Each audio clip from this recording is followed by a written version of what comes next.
aptitude, expertise, genius, gift. I'm the fucking talent.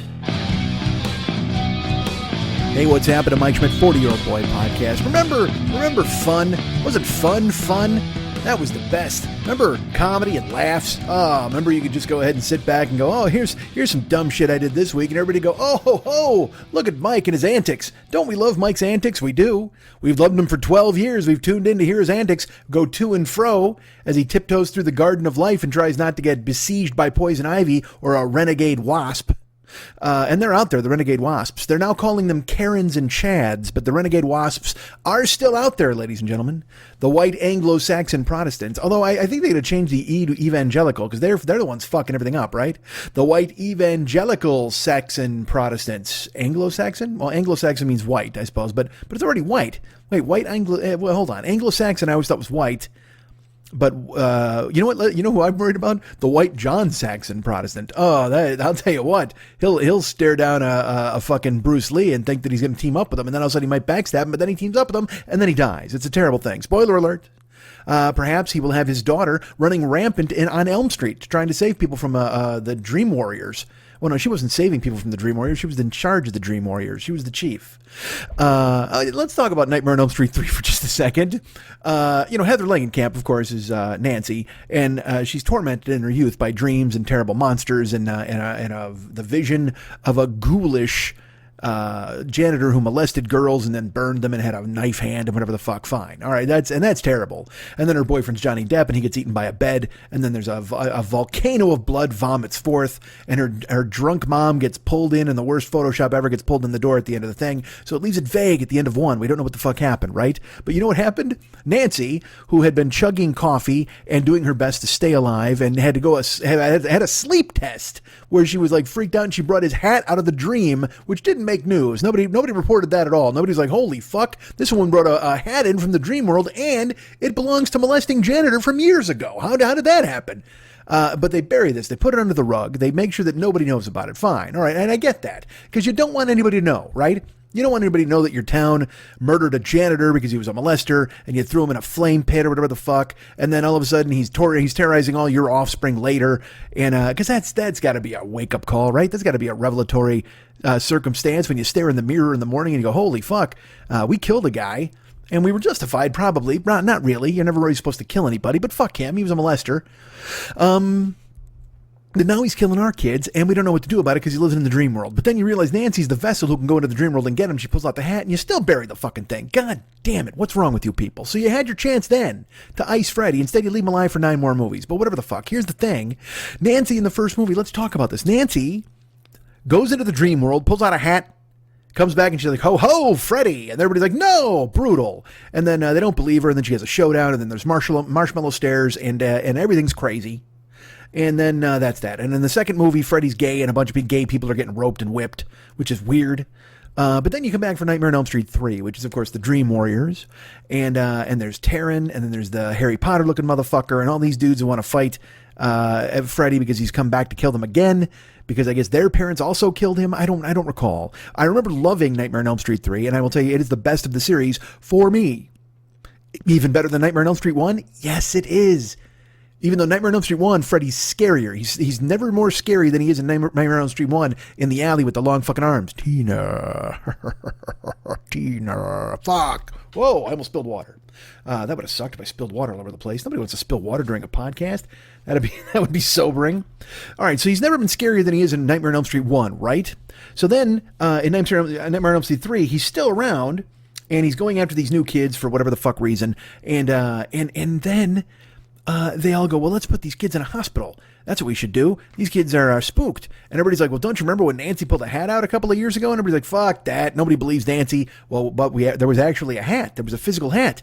Roger Rabbit's voice has the hat. He's got it in a fucking hat museum somewhere. And everybody's like, nah, fuck that. We don't care. Nobody cares about Nancy or John Saxon or anybody from the first movie. We're moving on. Let's take these kids and deal with them right now, one-on-one or 5-on-5. Or let's make, you know what? Here's an idea. Let's put them all in a fucking hospital. Yeah, that's the thing. And we'll go ahead and make sure that we cure him in there and make sure that Freddy doesn't get him inside the hospital. Cool? Yeah, and that's not a bad idea. We'll have group therapy sessions. Well, Who do you suggest leads these group therapy sessions? Well, it's got to be somebody well-trained and skilled in dream warriors, right? Probably. Would you recommend somebody who is traumatized for life by confronting a burned serial killer in her dreams and then stealing his hat? I like where you're going with this. And then they give Nancy a job in a hospital. Think about that. Not only Nancy, who knows all about the whole fucking thing with Freddie, it never made news. She didn't go to anybody, whatever the fuck. She kept it to herself. I don't know. She's in a bathtub, leg spread, fucking knife hand right by her fucking her V'ger, and she's like, what the fuck? But then she survives all of that, comes out with a hat. They take the hat, tell her it never fucking happened. Her mom is murdered in front of her in a dream, maybe? I don't know. But then in 3... she's got a fucking crazy silver skunk lock from being spooked in 1, and she's got a job at a hospital. So we're to assume that somehow Freddie, did he go on vacation? Or did he bothered the gay guy in the second movie, which is fine, and forgot Nancy? Because then she comes back for the third one, and she's like, hi, how you doing? I'm a professor of dreams. And everybody's like, really? That doesn't make any sense. Who the fuck is a professor of dreams? And she's like, it's me. Ho, ho, Nancy. Check out the hair, right? Zing, zing. That's me with the hat from before. Everybody's like, I don't know. And she's like, I railed Johnny Depp. They're like, you've got the job. You're in. She fucked Johnny Depp so she gets the job, and she's got the fucking curly Q of silver skunk lock right in the front. And then she's in charge of the dream misfits who want to fight Freddie in their dreams, and then she's like, this is a good idea. Wait a second. What? Why would you say it's a good idea? You tried to fight him in your fucking dreams, and all you got for it was a hat and a dead boyfriend. A blood volcano. You got a boyfriend who turned into a blood volcano. You got dead Tina, killed in your mom's bedroom, whatever the fuck. And now you're going to go ahead and say, yeah, let's all enter the dream and fight Freddie. It's a good idea. By the way, Roger Rabbit's voice has still got my fucking hat. God damn it. Nancy, really, not a good move. And also, not a good move by the people at the hospital. Because you know what? I'm going to say this. I'm going to go on a limb. I'm going to say that's the same hospital she was examined at. Yeah, that's right. When they brought her in for the sleep test with fucking Roger Rabbit's voice, he's walking around and fucking Carvelli's like, hey, you know what? I'm going to go ahead and give her the fucking business. I'm going to put her to sleep. Then she comes up with a hat. And then years later, she comes in. Maybe she did that. Maybe that was her cudgel to get the job. Maybe she walked in and she's like, hey, hi, I'm Nancy. Remember me from the fucking sleep thing? And they're like, no, nobody has any idea who you are. And you're like, look at the hair. Bing, bang, gray right there, the lock. Molesting janitor, knife hand, nobody here. Where's Roger Rabbit's voice? Oh, again, he's with Murray. He and Carvelli and Murray are going, they're taunting the sweat hogs. He quit this job. All right, well, do you have anybody else running the sleep center? Well, no, we don't. We kind of shut the sleep center down. I think we should reopen the sleep center.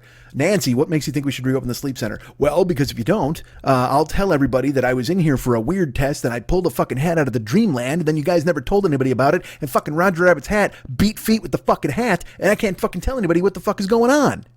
And they'll say, great, let's open the sleep center. You, the woman who almost died under our care, let's go ahead and put you in charge of the very sleep center that you closed because you were almost murdered. How about that? And she said, fine. But first, please bring me 5 misfit children so we can go and fight a war against a burn molested fucking janitor. I need soldiers in this war against, what was his name again? Freddie. Exactly. I need soldiers in the war on Freddie. So could we get some high school kids who like don't sleep? Is that okay? How about the chick from True Romance? Is she's done building that paper mache fucking house yet? Let's get her in here. She'll fucking help us out. What a mess. Who gives Nancy that job? How does Nancy go in? How does she have the balls to go for that job? How? Nancy, I ask you now, how do you have the balls to go for that job? All right. Hi. So the world has ended, as we know. Everybody knows that. We used to be fun. We used to have fun and good times. We used to talk. There was all sorts of hijinks. Remember hijinks? Weren't those cool? Remember when the hardest thing to think about was me beating up a car or some dumb shit like that? Or I worked at a Graveyardville and a guy snuck up on me and I threw a handful of fucking pencils at him. Remember that? Geez, these were the greatest hits. Those were the times of our lives. Remember 7 years ago? Let's look at that. 7 years ago is what? 2013? Oh, never mind. Why would my brain pick 7 years ago? Don't pick 7 years ago, you fucking clown. 7 years ago, everything went fucking tits up. That was 8 years ago. I'm on the road. Look at me. I'm playing shows. I'm doing these fucking one-man shows. I record a CD. Everybody's happy about it. Everybody loves me. The Big Angry comes out. I sign it for some people. I have a huge, amazing turn of events where everybody's getting cool things from me. Although I guess it didn't come out until July. But I was touring anyway. It came out in July of 2013. Well, so 2013 wasn't all bad, I suppose. Maybe March wasn't great. I'm gonna go on a limb. I'm going to say this. I'm going to say March of 2013 was not my best time. That was not exactly something I was a fan of. But still, you go back 9 years. Go back 9 years. Go back to 2011. There's me doing a show. There's me pressing the Dracula button. Aren't you happy about that? There's me telling you stories about fucking fighting with a dude through a glory hole and talking to my wife through Amber Lynn's thighs. Oh, my Christ, look at the fun we're having with those fucking episodes, right? And now, every time I show up, I turn on the fucking microphone, I have to talk about the fucking germ. The germ is here. I don't know if you heard about that. The germ is back. Are you aware of this? Yeah, the germ has arrived again. It went on hiatus. Here's what happened. A cop kneeled on the neck of the germ and put it out of commission for a couple of weeks, but the germ came back stronger than ever, shockingly. And now the germ has arrived, and it's back on the chart with a bullet, folks. I don't know if you're following this. Florida, Texas, California, all spiking in cases. Here in California, they're doing the best thing possible. They're giving in to the pressure of all the fucking slack-jawed motherfucking yokels who are out there who are just like, yeah, hey, you know what? I don't think I want to wear a mask. Whatever the fuck. I did an imitation of those idiots before, and it worked. That's the worst part. Remember when I imitated them and they were going to sue Gelson's and whatever the fuck they were going to do? And they were like, I'm America. I don't want to wear a mask. You pussies, man. And then, it fucking worked. In Orange County, California, they didn't have to wear masks anymore. Because the health lady, whatever the fuck, I think, is that the term? The Nancy, there you go. It was the Nancy who ran the sleep center there. The Nancy who ran Orange County, who was in charge of fucking telling people what was good for their health. You know, probably told them to eat a fucking piece of asparagus every once in a while. I feel bad for that chick. She had a good job. For a while there, she was just like, hey, everybody, don't forget to floss. That was who she was. That was her whole fucking job. When you're like a health director of Orange County, whatever the fuck, unless Legionnaire's disease shows up, you're fine. It's a fucking cake gig. You're just like, hey, remember to floss. Get plenty of sleep. Sunscreen. Sunscreen's a good thing, because that's all that shit was. You're just fucking recommending people things to keep themselves safe. And here's another thing. It's a thankless gig because none of these people are doing any of the fucking things you say. Hey, you guys should wear some sunscreen. Fuck that butter. And they just douse themselves in liquid margarine and they go outside and burn the fuck up. Hey, you should probably have some vegetables every once in a while. Really? I'm putting a steak inside a steak. I'm making a fuck you turducken. I'm making a turfucking you. How about that? I'm going to stuff a duck inside of a chicken, inside of a turkey, inside of my fucking rage for you and the things you tell me to do. That's the biggest fucking dish on the planet. I don't even have a knife that'll cut that rage. But you still fucking make it, don't you? You make that fucking rage ducking. Oh, because you're mad because somebody told you what to do once. So somebody said to you, hey, this is a good idea. You know what? Here's the thing, man. Maybe you shouldn't drink as much beer when you're out in the sun because you get dehydrated and you could possibly, oh, fuck you, I'll do what I want. Glug, glug, glug, pop, top. And then they fucking chug, and then they get drunk and pass out in the sand, and then they get skin cancer in 8 years, and they're like, why didn't the blonde tell me? She told you, you fuckhead. But no, you had to be out on the fucking beach. You had to go outside without following any rules. No sunscreen for me. It's America. Da, da, da, da, da, da, da, da. Meanwhile, we can smell you cooking from miles away. Doesn't matter to me. I don't like my skin. I'll just grow more skin. No, you won't. You'll never grow more skin. You're going to get fucking bumps and bruises and fucking tumors and all sorts of shit. And then you know what you're going to do? You're going to be in the hospital and you're going to cry. I wish somebody had told me about a skin cancer. Oh, no, we told you. We told you to wear some sunscreen or do something when you go out to the beach. Shut up. I don't remember. Yeah, fuck you, man. Burn. Turn into a giant tumor. I want you to turn into a giant tumor like that chick turned into a blueberry on Willy fucking Wonka. Just roll the fuck around. Yeah, let's roll you around like a fucking tumor and point at you. And let's get some green dudes to sing a song about you. Oompa, loompa, doopity. Sir, you should have listened when we said you'd get cancer. Did you hear the hesitation as I tried to think of a rhyme for cancer? Yeah, fuck these guys. But it worked. They told them, hey, guys, do us a favor. Just do this. Just do this for us. Please wear masks. No, we can't. Our mouths are perpetually spewing bile, so we need the mask off so it goes into the air and toxics everybody and makes them all fucking sad. That's what I do. I'm human sadness. I want to run around and tell people that I should have all of the rights in the world, and I want to have that truck with that weird fucking stovepipe that blows black smoke in people's face at a spotlight so I can laugh at my friends. And by a spotlight, I mean a stoplight. Jesus Christ. And these people just do what the fuck they want, and they get away with it. They fucking get away with it. In fucking Texas, they opened up, and now they're spiking, and they're just like, and again, it's the same bullshit. In Orange County, they're spiking. So what? I should even tell, the blonde tells them, she's like, hey, I'm a fucking doctor, and like, do us a favor, just wear a mask. And everybody's like, no. Pitchforks and torches. They go to her fucking house. I think they painted swastikas on her house. They threw dead animals on her porch. And finally, she's just like, all right, I quit. I don't need this fucking gig. Like, why would she need that fucking gig? Why do you need a bunch of fucking rabid adults to come to your house and go, we're not wearing a mask. Here's a dead fucking rabbit. What? How do you make that fucking leap, you fucking... Oh, Christ. And look, it's because these hillbillies have enough roadkill sitting around. They figured, what do we got to throw something at her? If we throw a rock through a window, that's probably vandalism. No, we'll get one of them animals out of the yard. What do you say? Scoop it up. What do we got in the freezer from this winter when we were saving things we found on the side of the road? Oh, there he is. Look at that dead badger. Let's fucking throw that guy up there at her. Fucking lob a badger on your porch. And look, I got news for you. If a badger shows up on your porch, you're going to be spooked. You're going to be fucking scared to death. Nobody wants to see a fucking badger. I don't blame that chick for leaving. I don't blame that fucking chick for bailing. I wonder if her family had... Like, did she leave town? Did she stay in Orange County? How could you look those people in the fucking face at South Coast Plaza or at fucking Fashion Square Mall? And you show up and you're like, hey, what's going on, stupid non-mask? And she wears a mask. Because that's another thing, too. I'm sure you've seen these clips of people wearing masks and everybody makes fun of them. They're like, look at you pussy. Don't tread on me. Fucking die.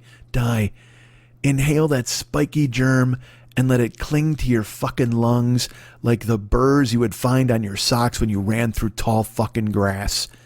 I hope these fucking germs attach themselves spike style, like Velcro to your fucking lungs, and until your lungs come down like the towers on 9/11, and your liver steps in for building 7, and it all fucking burns to the ground, and then you lay in a bed with a ventilator in your mouth, and you're like, I should have listened to the blonde. America. I shouldn't have thrown that badger. Oh, that's what your final thought's going to be as you check out and you go to wherever the fuck you think you're going, and some white bearded asshole's going to be at a podium with a huge book, and you're going to walk up and you go, hey man, it's me, Steve. And he's like, hey Steve, we've been expecting you. Oh good, I'll just walk in. Hold on, Steve. Wait a second. We got to talk about something here. Did you throw a badger at somebody, Steve? I don't, who knows, right? I don't remember anything. I'm a little foggy from the trip up here. Up here is also a real leap on your part there, Steve. What do you mean? What? I'm not in heaven. Look, you threw a badger at somebody, buddy. I don't make the fucking rules. Here's the down button. Open up cloud. Shing. See you later. Take the express elevator and say hi to fucking Hitler when you get down there. Because I assume he's there, right? He's got to be in fucking hell. I hope so. Jesus, what if he wasn't? What if it wasn't?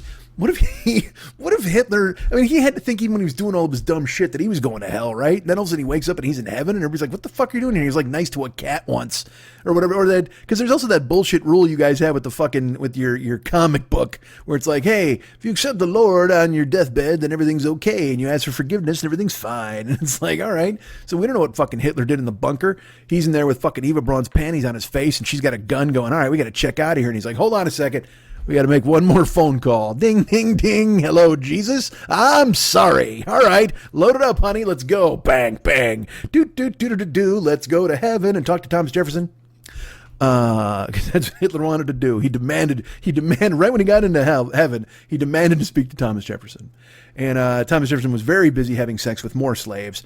Because, you get the heaven you want and not the heaven you deserve. So I guess that's the way heaven works, right? Isn't that it? Like, Muslim guys get 72 virgins and American dudes. I've talked about this before. I don't know what happens up there. I don't know what your book says. All I know is it convinced some dude to kill his brother. Didn't that happen? Cain and Abel, is that what happened with those guys? Hey man, cut your baby in half. Isn't that one of those dudes? I don't fucking know. There's so much of that shit floating around. I know there's a book of Revelations. I know there's a book of fucking Leviticus is my go-to just because it's such a stupid name. And don't write me if your name's Leviticus. What am I going to do? Be happy for you? I don't know. What the fuck? You gonna change my mind? Hey man, my middle name's Leviticus. Well, I'm so sorry. Oh man, were your parents fucking cruel? What the fuck? What was wrong with Roy? That's my first name. All right, Roy Leviticus. Good for you. Step right up. Excuse me, Steve, did you this makes no sense even in writing. I see it in the book and I can't believe it to be true, but I have to ask. Steve, did you throw a badger at somebody? Oh, who can remember those sorts of things? At who? That's my favorite one too. He's at who? What do you mean at who?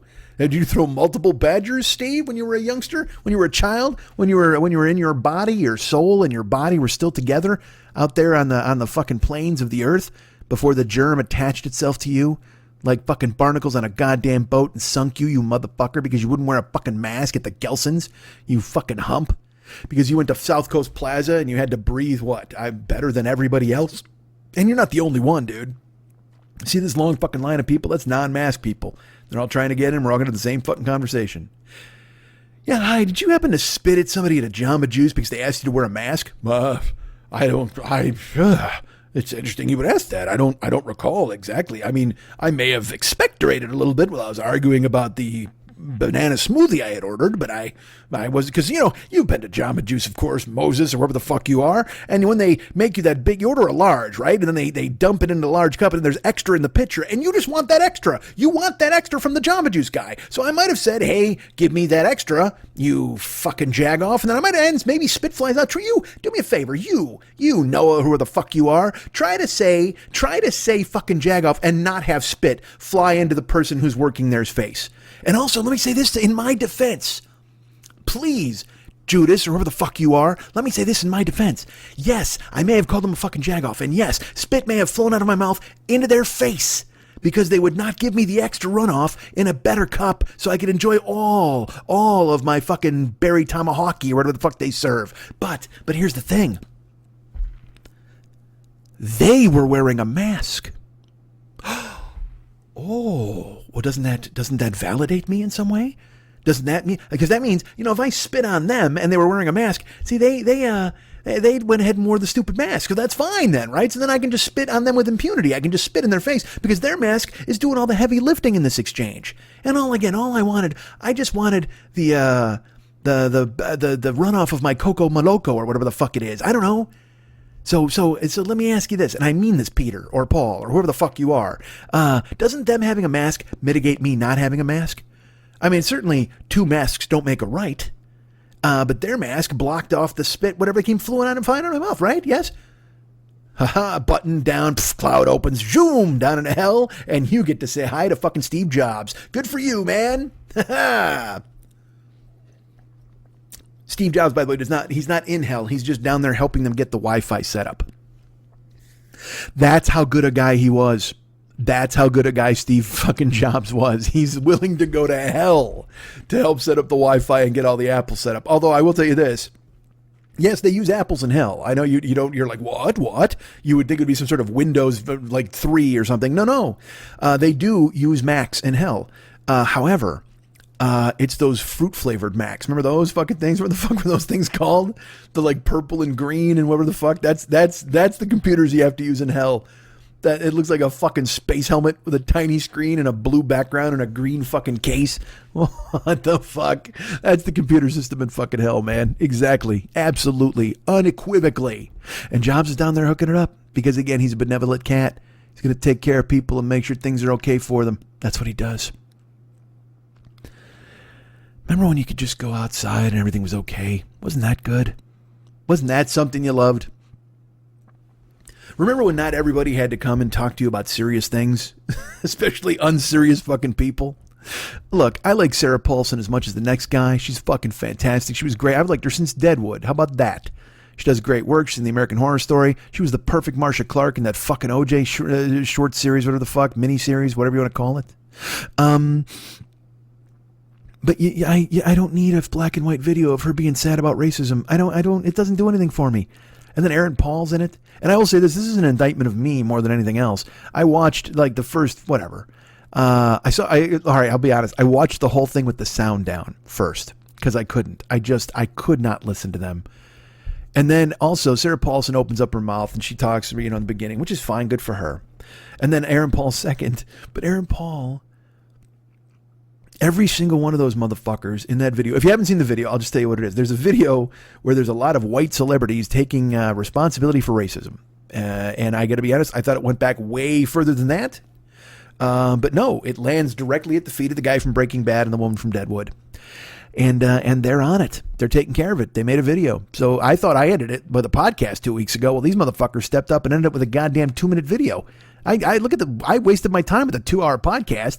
I should have just done a 2-minute video where I furrowed my brow and looked sad, because that's what these fuckheads did. It's so bad. When Aaron Paul, he's got his head in his hands, he's like, rubs his eyes. I take responsibility. Oh my God, shut up. Jesus fuck. What are you doing? What are you doing? Is it just because there's no productions now that they're so bored they figure they gotta, like, what? Let me ask you this, and this will sound, it'll sound trite or whatever the fuck, and I don't mean it to be that. What do actors think their role is in society? I understand we all have a voice and we got to use it. It's what I'm fucking doing right now. I get that. But it just their shit always has the fucking patina of, okay, we're here now. Everything's gonna be fine. No, man. Nothing's gonna be fine ever again. Have you been out of your apartment? Oh, wait, you guys don't have apartments. Have you been out of the apartment building that you own? Oh, I'm sorry, which one? I don't know. How many do you have? Oh, Christ. Okay, that's more than I have fingers. I don't even want to go in and speculate where you could have been. But you probably have a mansion, right? In addition to that, oh, you're like a landlord as well as an actor. Good for you. Smart property. It's not going anywhere. It's a wise investment. Real estate. It's the bedrock of any fucking investment profile. But please don't, like, there's just a way to do it. I guess if I believed them, that's the thing. It's like, look, we're all sad. And wasn't Kristen Bell in that too? Last time I saw her, she was giggling about a sloth and then sobbing because it was so cute or whatever the fuck. And now you're all of a sudden, you're like Medgar Evers' best friend. It's like, what the fuck happened, man? Oh, I'm sorry. I don't need to know that the banana splits are worried about Emmett Till. I just don't. Nobody wants Bingo, Fleagle, Drooper, and the Snork to tell me how upset they are about the Underground Railroad. I'm sorry, and I know it's that time. I'm doing the very same thing I'm criticizing, I'm sure. But you just see these fucking fatheads come out with their black and white videos, and they're just like, oh man, it's like when I said Michael Moore had his voice. Red alert, red alert. This is a very important podcast. Things are rough out there in these streets. Shut the fuck up, Michael Moore. And shut up, you acting idiots.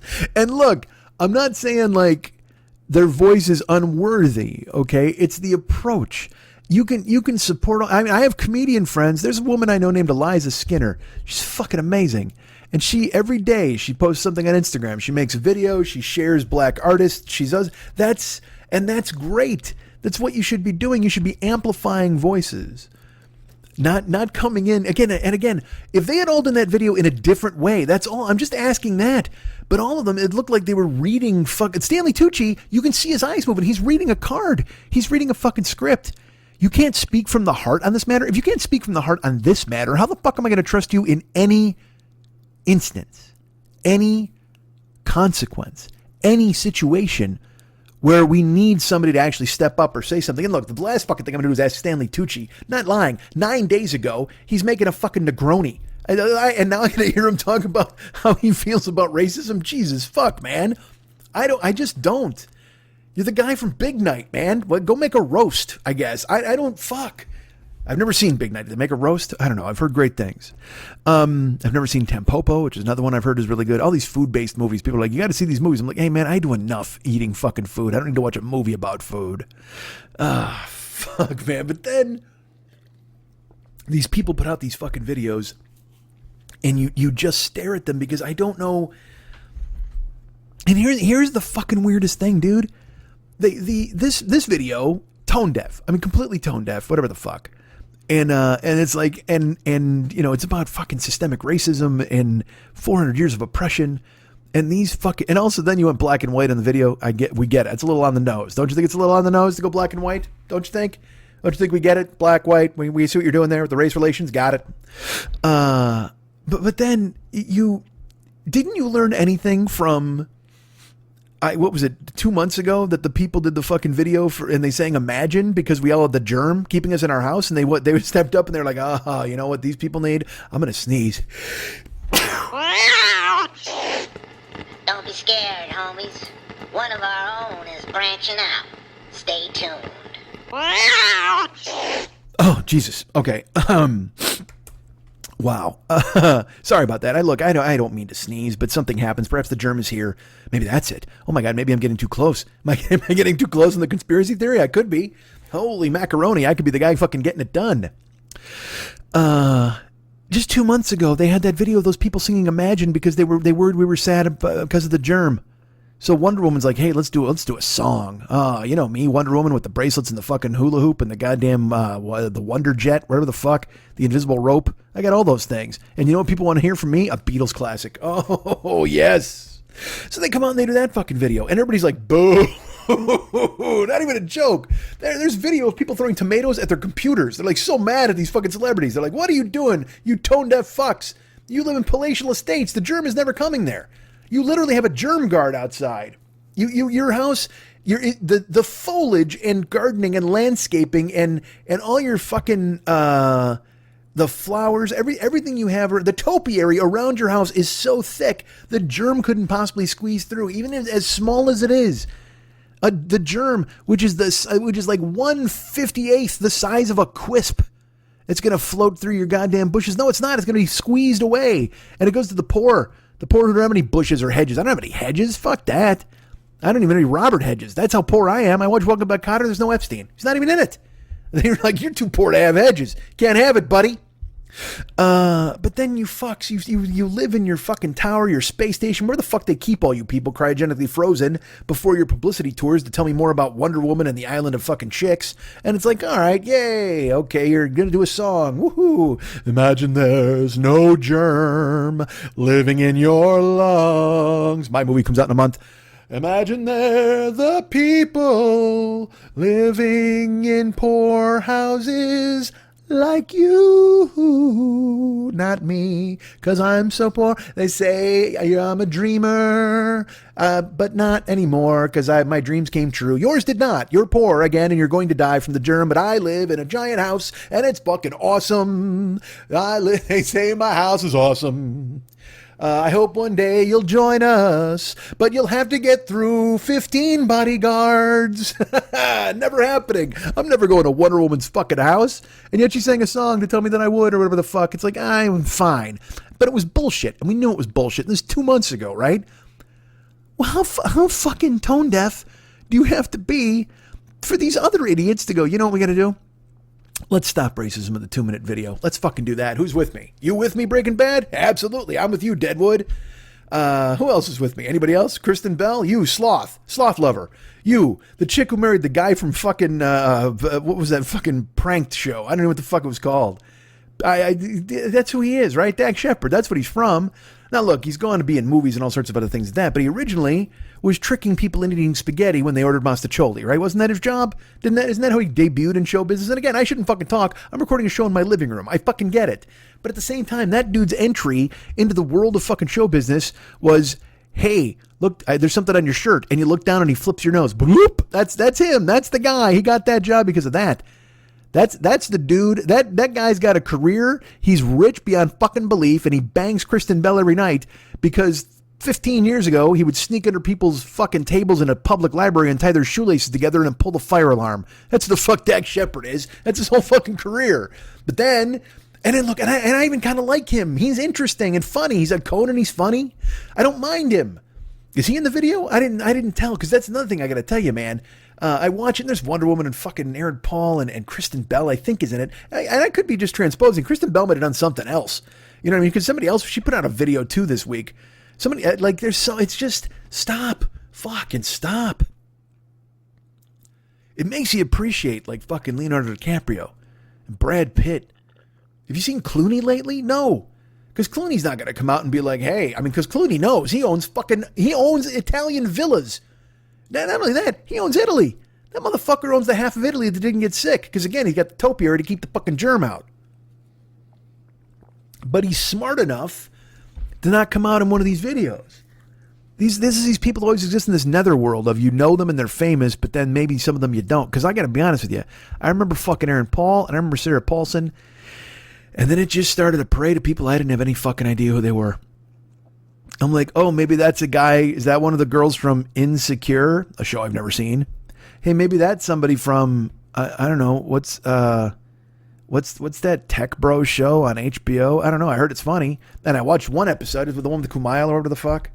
Hey, or maybe that's someone from Succession. Is that who that is? I don't fucking know. I don't know any of these people. Now look, is that on me? It is. Because I don't pay attention to pop culture like I used to. Because I'm old and almost dead. And there's a germ floating around that wants to claim me. It's waiting. Oh, it's lurking outside. Again, no hedges, no topiary, nothing to keep it out there. And it's going to, it's going to attach on me.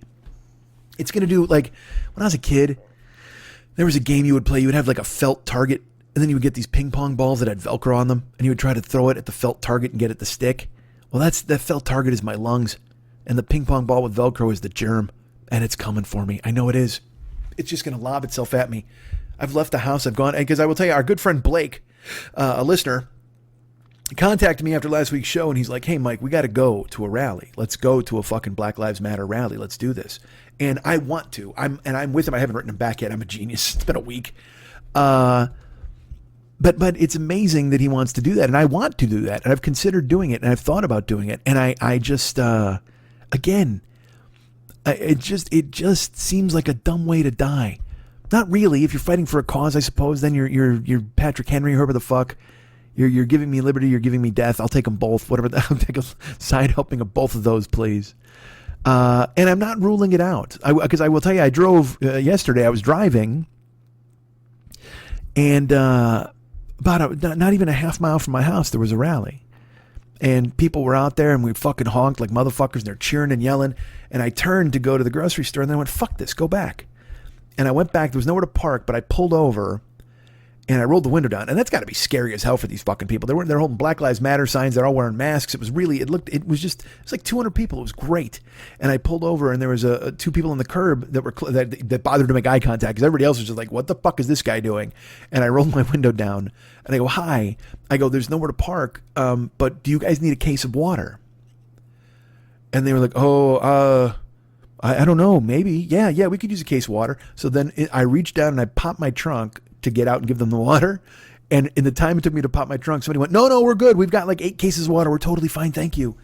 And I went, okay, can you close my trunk? Because I was going to give you the water. They're like, yeah, no problem. And they closed the trunk, and I go, I'm really sorry. Be safe. Honk, honk, honk. And they're like, yeah, oh my God, thank you. You're so nice. And I drove off. And even that 40 seconds nourished my soul. I didn't do a fucking thing. I recognize that. But to see the people out, to see them holding signs, they have them, and they were wearing masks, and they were people were honking. Everybody was honking, and everybody was on board with them, and it's given me hope. I know you believe me. If you've listened to this show, you know I've always said it's over. The fucking experiment about America, all of this shit, it's over. It's been coming, man. I mean, I felt this way for a while, but I mean, it exacerbated itself in fucking 2015 and 2016, as we know.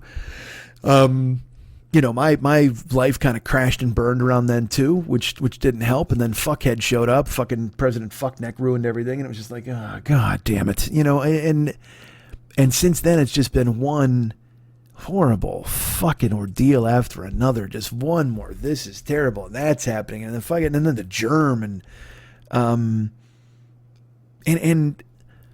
I've heard for years, everybody's like, the media sucks or boo or fake news and all that bullshit. And I don't want to believe it. Like, I want to believe, like, the New York Times, the Washington Post, the papers of record, like, they'll bring you the facts and stuff. It's like whenever I see anybody go, oh, man, fucking Snopes is a well-known left-wing fucking debunked site. No, it isn't. Just because you don't want shit to be true doesn't mean it's not fucking true, you goddamn human mason jar. Shut the fuck up, man. Snopes is reporting facts. And I know you guys are someone's going to write me and be like, well, here's a thing's not a fine, you win. Whatever the fuck. I don't care. I'm not here to fight. I saw a buddy of mine, Kostaki Economopoulos. Jesus Christ. He posted on like Facebook. He's very attuned to what's going on in the world, and he's posted a lot of things with Black Lives Matter. And then these people come sweeping in with their fucking bullshit. Like I've actually unfriended a bunch of people on Facebook this week just because I can't. They're not fighting with me because, again, I don't fight with ghosts. I just can't see it. I can't see them posting shit. It's just a fucking drag. It comes lurking and you see it and it's insidious and it's poisonous and I don't want to fucking read it. I know you're a fuckhead. I know this. You don't have to prove to me that you're a fucking fuckhead. It's obvious. But, you know, all the people I grew up with, people that I know, like I have a friend who I went to school with. I won't say her name, but she, you know, she's black and she's had a rough time of it since this shit hit the fan. And then she actually put up a post and she goes, look, I'm just going to say this. And she named a bunch of people and she goes, I'm leaving you behind. I can't believe I've known you for 35 years and this is what you choose to focus on and this is who you are. So I'm done. And good for her, you know, but also, I mean, you want to do that. We should do it with everybody. We should do it with all, I mean, and look, don't get me started on fucking social media and bullshit. You know how I am. And I just I'm going to sound like a grandpa repeating myself. It's just terrible. It's just fucking terrible. So when I talk about the media and fucking, because here's the thing, the media was all over the protests. The media was going crazy when there were fucking cops hitting dudes in the mouth with a goddamn baton, or when people were getting set on fire and shit like that, or, you know, by tear gas, and when there was fucking rioting and fires and tear gas and looting and everything. It was on every time. It was on all the fucking time. You heard about it. You heard about it. You heard about it. And the germ was put in the background. Well, now the germ is back. And the germ's back heavy because a lot of people opened up. And they open up their fucking businesses and whatever the fuck else. And so the germ has come and it is exacting its toll. It's taking its pound of flesh. And so they've turned a little bit, they've pivoted a little bit to talk about that and fucking politics and fuckhead. And they're starting to ignore the protests. They're starting, and not ignore, but they're putting it on the back burner a little bit because there's no blood. You know, it bleeds, it leads, and there's no blood. To them, there's no value in showing you that people are marching peacefully in the streets. You know, I'm embarrassed because I have to rethink about what I thought about fucking Occupy Wall Street. You know, I look, I don't know anything about it. I'm not going to lie to you. But in the subsequent years, the general framework of the idea, if I remember correctly, was that, again, obscene wealth was destroying the country from within. And I've come around to that way of thinking, and I'm embarrassed now that when Occupy Wall Street was out there, I thought it was a drum circle of fucking hippies who were out there fucking, you know, turning their hair into braids and pointing and laughing at guys with ties. You know what I mean? And honestly, that's a noble effort. Go ahead and do that shit. I've had, I'm not going to say my eyes opened because your eyes might be open and see different things. But I've had my perspective changed. You know, by traveling out of the country and seeing how people lived in Japan and seeing how people lived in Kuwait. And look, I have not been all over this fucking world. I can't speak to how people are everywhere.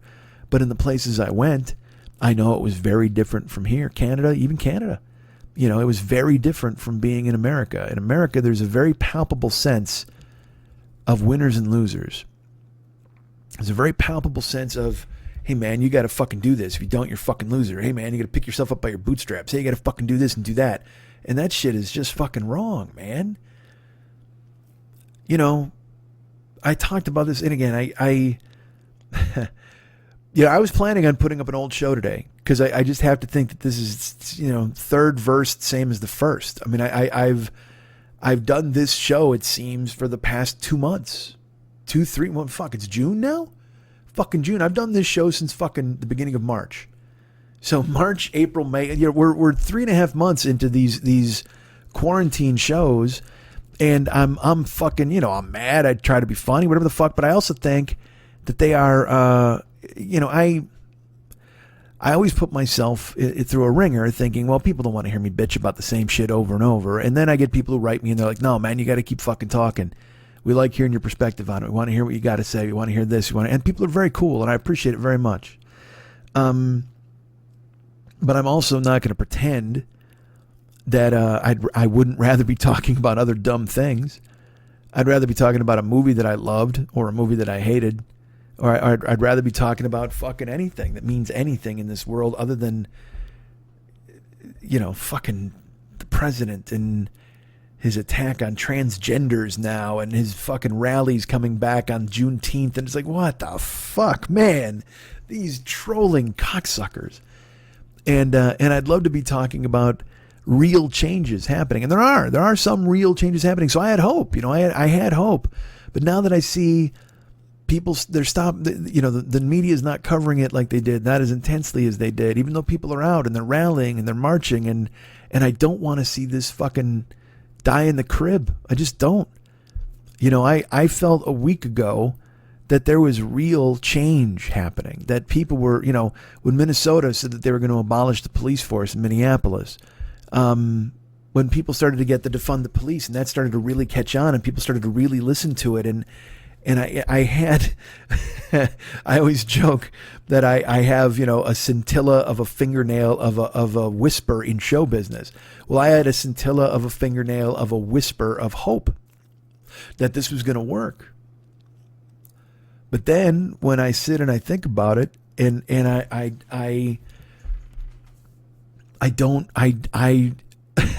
there's so much to fucking fix. And that's my crime, is that I want it done fast. I can't imagine what it would be like to be a black person who's been waiting their entire fucking life for some sort of justice to show up. Because again, as I said last week or 2 weeks ago or whenever, that was a joke.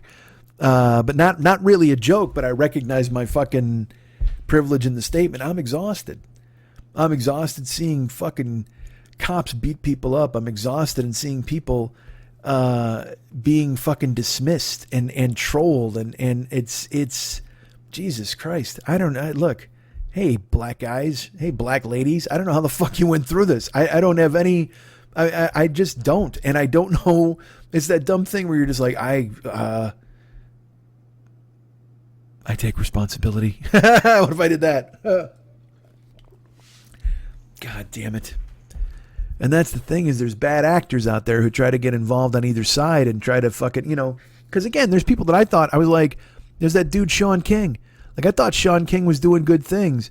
And I'm on his email list. I get emails from him all the time. And then I see people on Twitter, they're like, Sean King's a fucking fraud. And here's why. And they give you these facts. And then Sean King sends me an email that goes, hey man, people are calling me a fraud. Here's why I'm not. And I'm like, I don't fucking know. Can we just help people? Can we just do that thing where we somehow don't grift for once in our fucking lives? Can we just concern ourselves with the greater good? But everybody must pay for past crimes. There's a guy D-Ray. Like, I thought that was a guy. I'm like, all right, D-Ray's a guy. And then I see him getting fucking dragged, like by black activists or whatever the fuck. And they're saying, oh yeah, he's a guy, he sold out to corporations and he sold out to this and and I'm like, Jesus fucking Christ, is anybody good? Who, because again, we both know, like, I fucking, Trump and that whole fucking crew, and Barr and fucking Pence and every one of these ass fucks, and the new blonde he's got talking for him. What a fucking piece of work she is. She's at the podium lying and shit. And everybody's like, here's something I would say. And I don't know. This will sound like a blue collar solution. These are common man solutions for these kinds of problems. But like, I've talked about, like, when Trump said shit about Ted Cruz's wife or Marco Rubio's dad or whatever the fuck. And then at the next debate, if Marco Rubio would have walked up to Trump, like literally walked up to him, crossed the stage, got directly in his face and said, you got something to say about my fucking dad? Say it now. And if Trump would have done that blustery bullshit, just push him down. Literally, do a fucking judo trip on him or something and push him to the ground. I've talked about this many times. The spell is broken. The second he cowers on the stage and calls for help, he's a tough man, he's a strong man, all that shit, the spell is fucking broken. If he let little Marco push him down, the spell would be broken. Because Trump's never fucking raised a hand in anger in his fucking life. Never. Except that fucking Don Jr. I've talked about this. You think the 75-year-old tough guy is going to fucking stay? He talks a bunch of shit. One of them should have gone up to him and fucking served him on it. It would have been fucking cool. Well, here's how I feel about, like, these people who have to sit there for the new press secretary, this chick, and she's like, saying that Trump, whatever, all the lies. There's not even you don't even have to fucking recap them. Everything she says is a fucking lie that comes out of her mouth.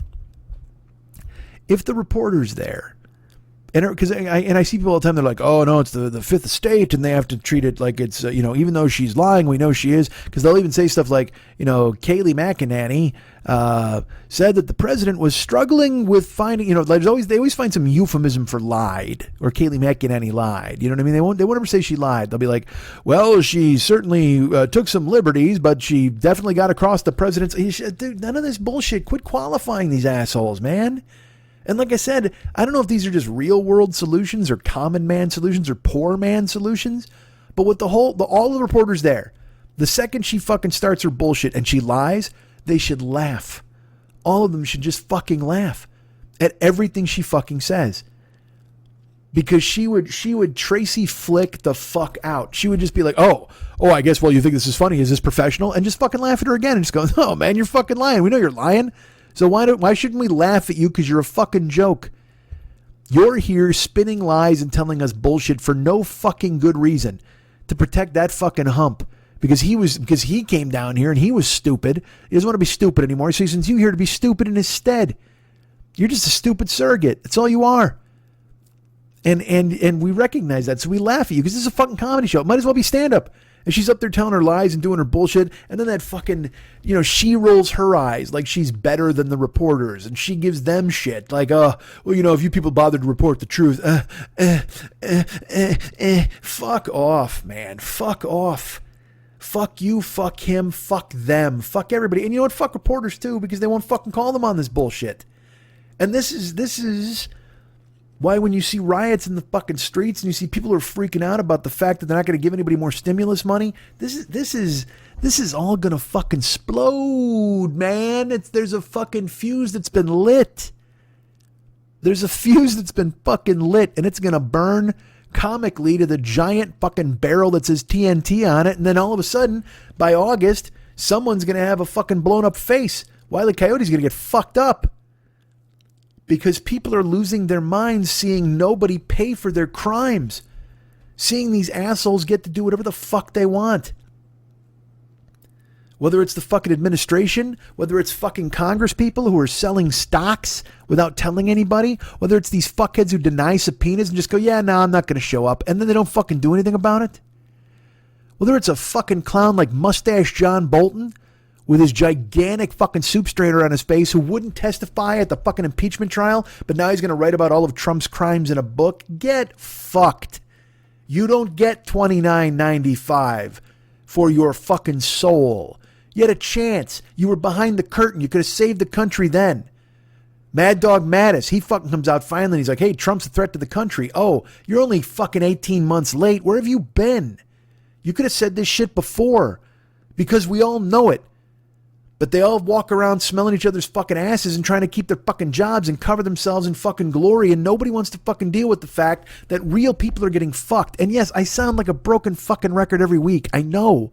I'm not happy with it. I don't like turning the fucking microphone on and talking about the same shit all the fucking time. Like I said, I'd rather be, it's fucking summer. Should have been some summer movies. I should be out driving Uber. Someone should have punched me by now. I would have had fucking stories for you people. Believe me, I sat this week and I was like, all right, what can I do? I mean, I don't live an unexamined life. There are some stories I could tell, and you know what? Maybe next week is the time for it. I don't know. But then also people wrote me this week and said, keep fucking going. Keep fucking firing because you're saying the shit we're thinking. And I'm like, cool. I mean, and look, I'm not fucking Christian Slater and fucking pirate radio or whatever the fuck. I'm not that idiot. You know what I mean? Who's like speaking truth to power from a closet. I'm just a fucking... I want to be a comedian again is what I want to be. And that would be fun to tell funny stories about fucking jerking off. Wouldn't that be great? Remember that? Remember when I used to tell you about my jerk off stories? Oh, do you remember that? Took pictures of my cock, number 31. Remember that? That was fucking great. Take a walk through fucking memory lane with me and all this shit. But no, instead I gotta be concerned about the fact that transgenders are being fucking destroyed in this country. More fucking legislation that's not, before he kept them out of the military, now he's keeping transgenders from getting medical care. He's letting doctors turn them down and say that they don't want to give them any medical. And it's like, what the fuck are you doing? Why is it all about hurting everybody? Why is this the thing that they want to, why? And that's what I mean when I say that common man problems, poor people problems, you look and you have to, And look, there are fucking jugheads among us who are like, yeah, good, man. I tell you what, you make a decision on gender. Pink balloon, blue balloon. It's judged by God. Shut the fuck up. Seriously. Go jump in a blood volcano with Johnny fucking Depp. Nobody wants to hear your fucking horse shit. Handle your business. Handle your family. Tell them to be kind to people and nice and good. And you be kind and nice and good. And you know what? Have some beers with your friends. Cook some steaks out. Mow your lawn. Watch fucking sports. Oh, you can't because the germ is here. Oh, then wear a mask to be safe. Oh, you won't wear a mask again. Fuck you. God damn it. That's what I'm saying. There's so many fucking problems. And this has been coming for a long fucking time. I used to joke. I mean, go listen to old shows.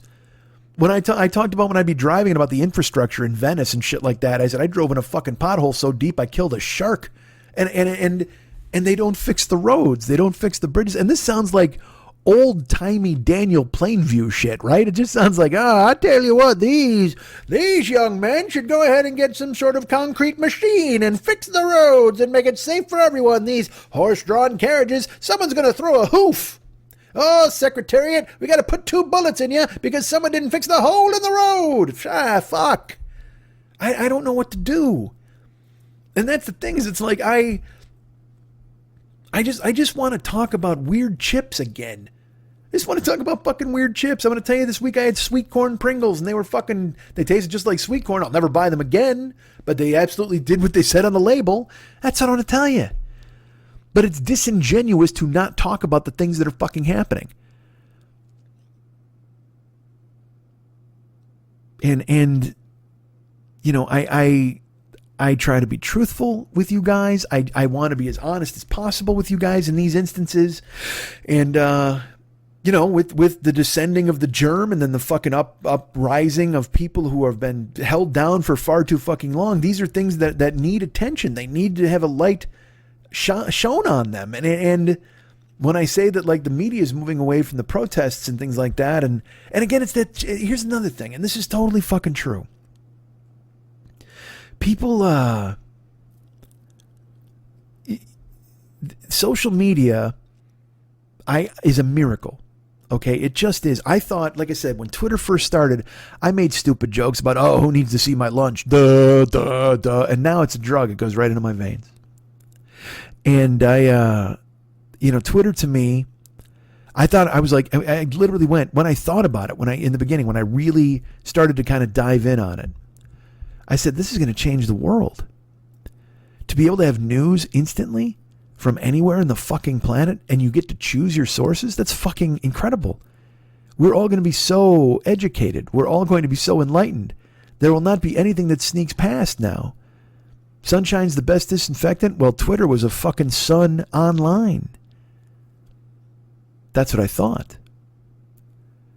Well, unfortunately, there are a lot of bad actors in this fucking world who can weaponize that kind of thing, and they have. And not only that, there's bad actors who've weaponized it, but then there's just normal people who've realized that they can be heard by anybody in the fucking world, and it's a democratic process that Brad Pitt can see that you told him to have a good day. But unfortunately, Brad Pitt can also see that you told him you wanted to fuck him in the ass while he ate a Pop-Tart. You know what I mean? That's not fucking good. But there are people out there who think that's funny. Or people out there who are disturbed and think that they really want to fuck Brad Pitt in the ass while he eats a Pop-Tart. And look, I commend you on your choice of food and actor. I don't know about the act itself. But because everyone has this megaphone, everyone has this fucking voice, everyone gets to fucking shout to the rooftops and demands to be fucking heard, it also leads to things glowing super brightly for like a day and then going away. George Floyd happens. Then Minneapolis descends into a rebellion. And then people all over the country and then people all over the world. And that's amazing. That happened because of social media. But because the violence has stopped, because the gawker, the person who slows down on the freeway to see the accident and look for the head and the blood, doesn't see the fighting anymore, or the explosions, or the cops, or any of that bullshit. They move on. They turn the channel. It's the end of the Truman Show. Truman gets out. Everybody goes, oh, cool, what else is on? And that's the deal, man, with the week of these protests that are not going away and shouldn't go away anytime soon and should be the biggest fucking story in this country. They're getting pushed aside because they're not sexy anymore. And also, there's fatigue amongst viewers because, hey, what else is on? Hey, what else is on? Oh, the Trump show's still playing. All right, let's check that out. Oh, okay, well, he's doing his wacky thing this week. That's fun. Didn't they cancel this fucking germ show? This is stupid, man. I thought they canceled this thing fucking forever. All right, well, what the fuck? I guess they brought it back for a second season. We've all become so quote-unquote media savvy that we look at everything with this horrible fucking sardonic viewpoint that nothing's real. When in fact everything is very fucking real. It's not TV. Just because you can address it. You know, in the old days, you'd go see a movie and you'd walk around and talk to your friends about how great the movie was. You didn't get to pick up your phone and send a note to the director, to the actor and the producer how much you fucking hated it and they suck. And I'm not saying let's go back to the old times or the good old days. There were no good old days. I think we know this. If you have an idea of good old days, I will give you 15 examples of why they weren't good. For somebody other than you. Somebody other than white dudes, somebody other than somebody with privilege or money or whatever the fuck. Believe me, this has all been coming for so long. It's just not had the light shown on it that it is now. And unfortunately, we've moved that light because it's not sexy enough. It's not good enough to pay attention to. And I implore you, do not let that happen. Don't kill this in the crib. Black Lives Matter. And rich and poor and black and white are the two biggest fucking problems we have in this country right now. Class and race. And race right now is the hugest fucking story in the world, and it should be. And in about 6 weeks' time, it's going to be joined by class. Once the stimulus money runs out and the government says, yeah, no, we can't help you guys, and they start evicting people. Or they start asking them for their back fucking rent. And people start getting thrown out on the fucking street. Then it's you think Johnny Depp was a blood volcano. When you have a collision of people who, because in 6 weeks' time, the Black Lives Matter movement should still be on the streets and still be trying to get change and make things happen, and rightfully fucking so, and we should be supporting them the whole fucking way. Defund the police. And don't soften the language, you know what I mean, where they come through with this thing where they're like, oh yeah, let's do this, or, well, what, don't you mean that maybe we should possibly go ahead? No, they said what they meant. I'm not going to say me. Because again, this is not for me to step up and go, I'm the big voice here. I'm not. I'm trying my best to follow the lead of people who know what they're doing and what they're talking about. And these people say defund the police, and I agree. I mean, you know, and look, that's very difficult for me to say in the abstract, because like I said, I'm a 52-year-old white man who's lived in a world that's always had police. And I was always taught that they were the last line of defense, and they were the ones who protected you, and they served you, and you called them when you needed them. And I don't think that's been true for a very long time in a lot of places in America, and possibly even the whole world. You know, for black people in this country, the police, every time they were called, were a potential death sentence. And quite frankly, in addition to that, even if a death sentence, you might say, well, that's a strong thing to say. Okay, how about this? Every time a black person was involved with the police, it was a potential beatdown. And certainly, even if you don't think there was violence, even if you think there was gunplay, there was humiliation.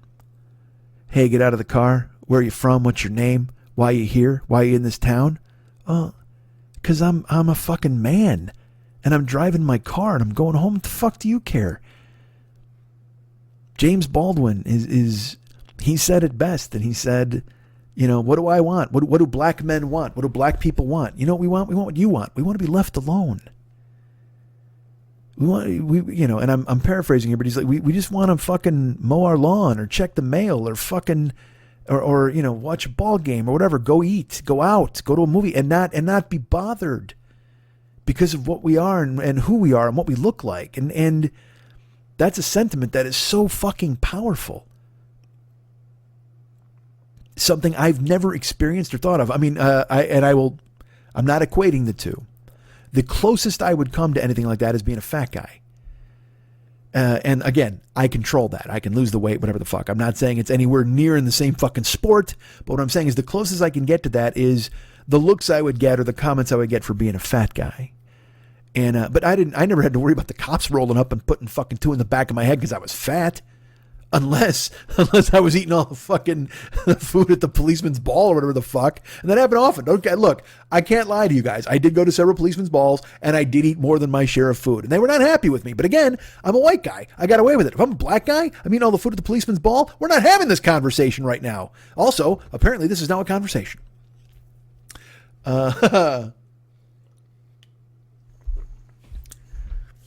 Just don't let it go away. You know, next week he's doing that fucking rally in Oklahoma. He's going to do a rally in Jacksonville. This is what Stephen Miller has wrought.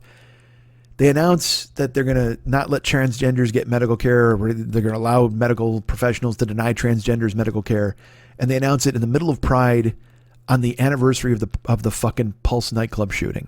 It's not an accident. He's doing the rally in Tulsa, Oklahoma on Juneteenth. Tulsa, which was the site of the worst white on black violence, where blacks had basically built what was called Black Wall Street. And the whites didn't care for it, and they firebombed the shit out of it and burnt it the fuck down. And on the day when slavery was abolished, Juneteenth, which is now being celebrated by a lot of people as a holiday, he's going to do a rally on Juneteenth in Oklahoma, Tulsa, the site of the horrific bombing of Black Wall Street. It's like, what? It's on purpose. It's all on purpose, man. And whether and look, he might just be fucking stupid enough to not know. Because he is just, look, we know this. He is just a fucking pillowcase filled with fucking suet. All right, that's who he is. He's just literally, you know what he is? If you see Trump, this is who he is. He's just future sweat. That's all that fucking guy is. He's not a human being. He's future sweat. Then they announced in Jacksonville they're going to do a rally on the same day that a Ku Klux Klan atrocity happened. It's the anniversary of that, and it's like, man, you fucking dicks.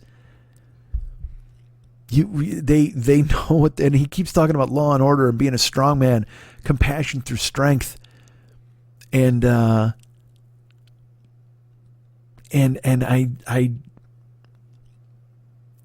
lose that scintilla of a sliver of a fingernail of hope. But then I see people rallying not a half mile from my house. 200 people just standing there yelling, people honking. There was if this can be such a thing, there seemed to be, like there was determination and a sense of purpose, but there was also joy. Because I think people feel that they're being heard.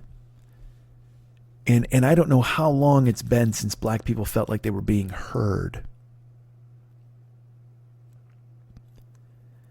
So don't let it go away. Don't turn your head. Get involved if you can. There's all sorts of causes out there. There were the GoFundMes for various victims of police violence, but they have so much money now. They've been helped quite a bit, and you give to who you want to give to. But you can't go wrong by going through Black Lives Matter and seeing who they give to. Like we gave to the Act Blue, the Aware LA. That's a good one to give to, and. And again, like I said, this is another thing. It's overwhelming because now, you want to try to help transgender causes as well. And now there's black transgender causes and it's just the United States of GoFundMe. And I understand that. I know that. And because I think that there are good people here who want to help. And it's frustrating to not be able to help everybody. But you do what you can. whether you amplify a voice, whether you share with people, the people who are reaching out to be heard, and if you can help monetarily, great. If you can go to a rally and any of that is good. They tell you to vote. Yes, vote. I talked about it last week. I'm not a Biden guy, but just again, this past week with this Oklahoma, Jacksonville and the fucking transgender medical care, you have to get this fucking guy out. You have to. I don't think Biden does anything. I think Biden's still cozy with the banks. I think Biden's still fucking, I'm worried he delivered some fucking message directly to the suburbs about not defunding the police and going, whatever the fuck. I can't go by individual policy and go, well, this should happen and that should happen. And what about this and that? And, in reality, you just have to get that guy out. You have to. He's just a fucking nightmare. And it's up to all of us to be Nancy's and steal his fucking hat. You guys can get me at Mike at MikeSchmidtComedy.com. You can be my friend at Facebook.com/the40year-old-boy. You can follow me at Twitter.com/the40year-old-boy. I'm on Instagram and Snapchat. Yes, I am. Mike40YOB. Mike40YOB. I'm also on TikTok at Mike40YOB. I haven't opened the app in months, since the day I installed it. But still, you never know. Maybe sometime I'll jump in there and do the Fortnite dance. Would you want to miss that? Of course you wouldn't. So add me on your TikTok, Mike40YOB, along with Instagram and Snapchat, Mike40YOB. And all of the other places I just said. I'm not going to say them again, even though I want to, because my brain doesn't work in a good way. It's just saying, repeat yourself. Do it, Mike. Say the same thing over and over again. Ryan Dirks is our cool friend who does the web stuff for this show. Get him at Facebook.com/Ryan Dirks. Find him there. You know what? KC Bills helps me out. That dude steps up and does a bunch of YouTube stuff for me, and I appreciate him for it. He posts the show and he's just a good guy. He's got some equipment that makes it faster. So he's able to do that for me, and it makes me, and he reached out. Like, he was the guy I was like, hey, I can do this, dude. And I'm like, you don't have to, man. But he said he wanted to, and so I was very happy. So thank KC Bills. He's our good friend. I don't think I have to tell you where to get him. I don't think he wants anybody to get him. He just want to thank him. I know I thanked him already, but I feel like I should mention it. Because it's an ongoing thing, and that's super cool. And David Hernandez is our consigliere. He's our music guy, our art guy, helps us out immeasurably, does a lot of great things for this show and always has. You can be his friend at Facebook.com/David Mex Hernandez. Find him there, be his pal. And while you're there, you can go ahead and peruse his wall. He's got all sorts of amazing things on the wall. Unfortunately, he ate some bad shellfish, and his lips swelled up. He's full of surprises, is what I'm saying. You can go to his photos and scroll through, and you'll see, art that he's created for other purposes, but mainly you'll see the art. Like, I think it might even be a folder, the stuff he's done for this show. He used to do all of my profile photos. So I think those are all up there. You can find him because he's tagged in all of it. He's tagged in the cover photos on Facebook. He does different cover photos for the Westside 86 Jokers page every week. Just a ton of great stuff. And if you go through his photos, you can flip through and look. You'll see them there lurking and staring right at you. And you'd be like, God damn, this guy does good work. I'd love to have him do some work for me. But I'm going to stop you right there, because you got other stuff to look at, man. He's got a page that he runs called This Is Dumb, That's Dumb, You're Dumb, I'm Dumb. It's a closed group you can join. And when you join that, you think he's doing great work for me. Well, he's also drawing beans and shit on his page. He's got a fucking he's drawing a Christopher Hitchens. He's drawing a hot redhead.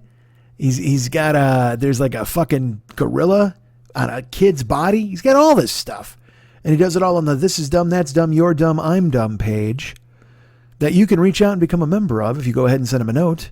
And he's going to send you some questions. You got to answer them like a grown-up, and then he will allow you into the group, and then you can just scoff at the world with him and everybody else in his cult. This Is Dumb, That's Dumb, You're Dumb, I'm Dumb, exclusively on Facebook. Go ahead and join it there. And then, like I said, you go to handle for other artwork he's created for his cult. You'll see the artwork he's created for my show. And you'll think to yourself, well, I want this guy to do something for me. And I'll go, what? There's a third option.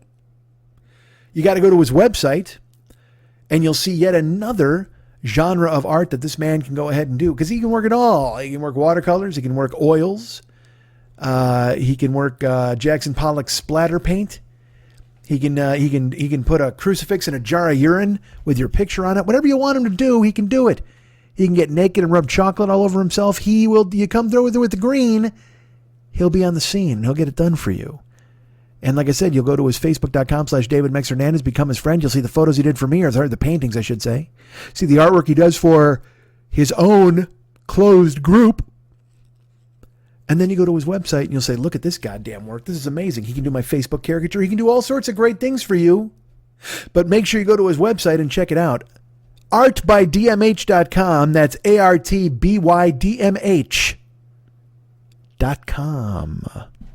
Explain this to me again. I wanted to do this old school R&B song.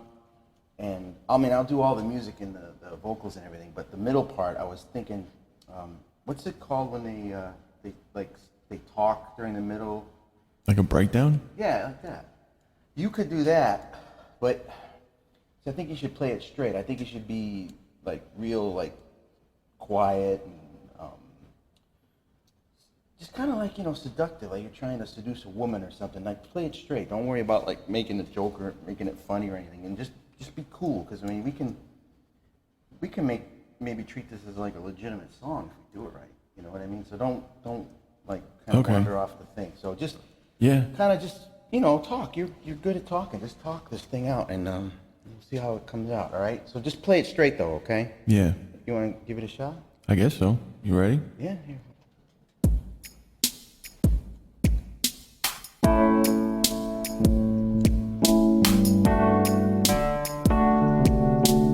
Girl, my name is Michael, and I want a woman with a big heart, a strong woman. I want to see a woman give birth. It doesn't have to be my baby. I just want to see her naked. I want a woman who likes travel, someone who's as comfortable watching a sunset in Hawaii as she is watching me jerk off in a bathtub. What? I thought we were gonna play it straight. That's good. I'm serious about that. All right, let's try it again. Ready? Let's try to do it.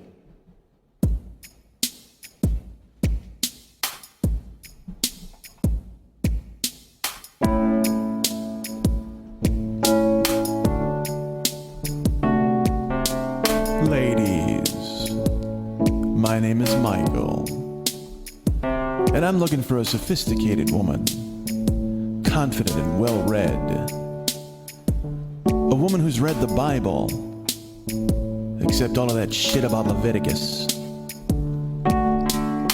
I'm looking for a girl with auburn hair, hazel eyes, and a long tongue. I mean like a 6-inch tongue.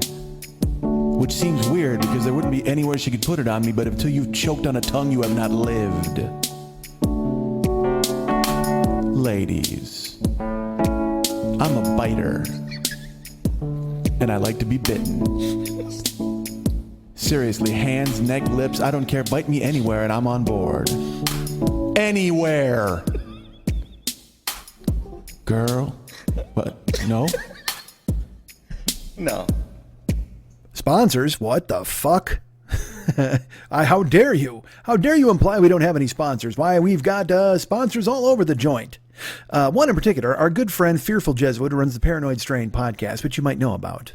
He comes to you from his compound in the Bay Area with monks all over the place. Yeah, I tell you what, you want to talk about a guy with topiary. I'm talking about poor people not having it. Look at that. He's got a compound filled with topiary. He doesn't fear the germ. The germ couldn't possibly squeeze through the wall of monks and topiary that he's got there and all the statues of Buddha and statues of himself.